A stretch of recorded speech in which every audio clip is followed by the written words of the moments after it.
Halo semua, selamat datang kembali di channel YouTube saya, Charles Lee.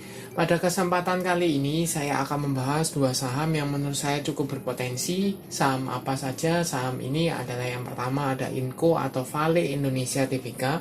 Kenapa saya bahas Vale? Karena ada potensi membentuk bullish atau bullish pennant ya. Kemudian yang kedua ada DMMX ya, yang ada potensi dia untuk patah tren downtrendnya ya, seperti itu. Buat teman-teman yang belum subscribe, silakan subscribe ya untuk channel YouTube saya. Kemudian buat teman-teman yang baru pertama kali mampir ke channel YouTube saya ucapkan selamat datang, selamat menonton. Semoga informasi yang kami sampaikan melalui video-video yang kami buat bisa bermanfaat buat teman-teman semua untuk membantu pengambilan keputusan. Buat teman-teman yang sudah like, share, dan subscribe channel YouTube saya ucapkan terima kasih banyak atas support dan dukungannya sehingga channel ini bisa berkembang sampai sejauh ini ya. Oke, tanpa berpanjang lebar, seperti yang tadi saya singgung di awal bahwa Inco ini ada potensi ya, ada potensi membentuk bullish pennant atau bullish pennant. Kenapa? Kalau teman-teman buat dinamis trendline-nya ya, atau membuat garis trendline-nya ya, ini membentuk kerucut ya, membentuk kerucut dan posisi tanggal hari ini, tanggal 20 Oktober ini sudah berada atau breakout dari bullish pennant-nya ya, atau chart pattern-nya seperti itu. Apakah Inco ini akan melanjutkan kenaikan ya? Akan melanjutkan kenaikan. Kemudian kemana arah pergerakan dari Inco? Apakah teman-teman masih bisa entry untuk posisi sekarang? Kemudian apakah kenaikannya atau posisi sekarang Inco ini ada akumulasi atau tidak? Nanti kita coba cek ya broker summary-nya. Overall kalau dilihat dari posisi sekarang Inco ini masih tertahan ya, koreksi tipis di level 6875 ya.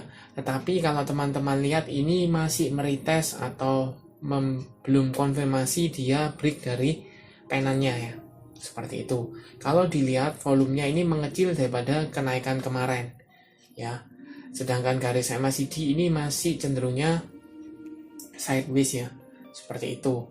Nah, pergerakan Inco ini kalau dia confirm sudah membentuk pola bullish pennant ya, maka dia akan melanjutkan kenaikan. Minimal dia akan meretest resisten sebelumnya ya di level 7000. Kalau seandainya dia mampu break ya, maka dia akan melanjutkan kenaikan minimal itu ke level 7600 ya, area resisten berikutnya ya, seperti itu.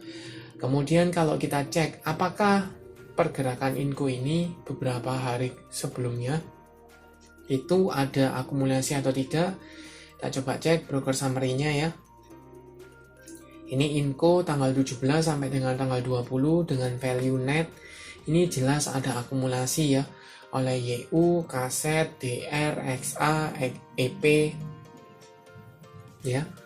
Kemudian kalau teman-teman cek ini masih di harga sekitar 6.700 6.800 ya, masih berkisar di harga sini ya, di area pennant atasnya seperti itu 6.700 6.800. Nah, buat teman-teman yang mungkin belum punya ya, bisa dua opsi ya. Kalau seandainya dia melanjutkan kenaikan, teman-teman bisa buy on breakout ketika dia breakout dari level 7000. Tetapi kalau seandainya masih dalam range koreksi, teman-teman mungkin bisa cicil ya, bisa cicil di 6.700 6.600 itu masih mungkin bisa cicil di area sana ya. Tapi kalau seandainya dia breakdown dari level 6.500, maka teman-teman out dulu, itu jauh lebih bagus. Kenapa? Takutnya dia mengalami patah ya, patah trennya dia, patah dari bullish pennant-nya, dia akan melanjutkan penurunan seperti itu. Jadi kuncinya apakah saham Inco ini masih berada di atas 6.500 atau tidak. Kalau seandainya berada di bawah, maka dia sudah patah tren dari bullish pennant-nya atau patah candle pattern-nya ya, seperti itu. Itu untuk Inco ya, potensinya masih cukup ada, cukup oke. Kita lanjut ke saham kedua, ada DMMX.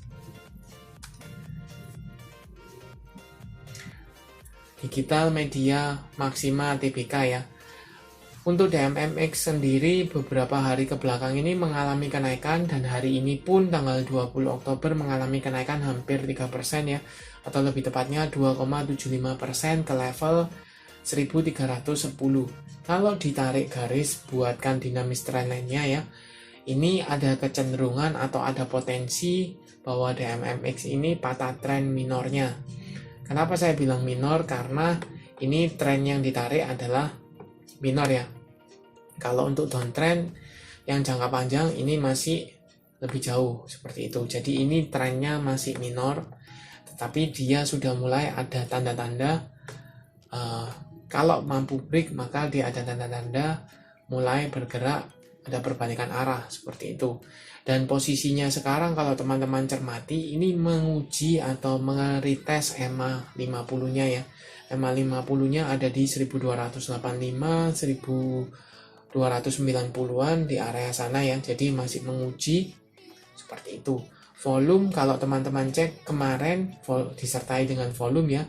Kemudian hari ini kenaikannya tidak disertai dengan volume. Kemungkinan besok volumenya akan muncul lagi ya. Biasanya seperti itu. Jadi ketika dia mengalami kenaikan ya, maka ketika koreksinya volumenya mengecil, kemudian akan disertai volume berikutnya seperti itu.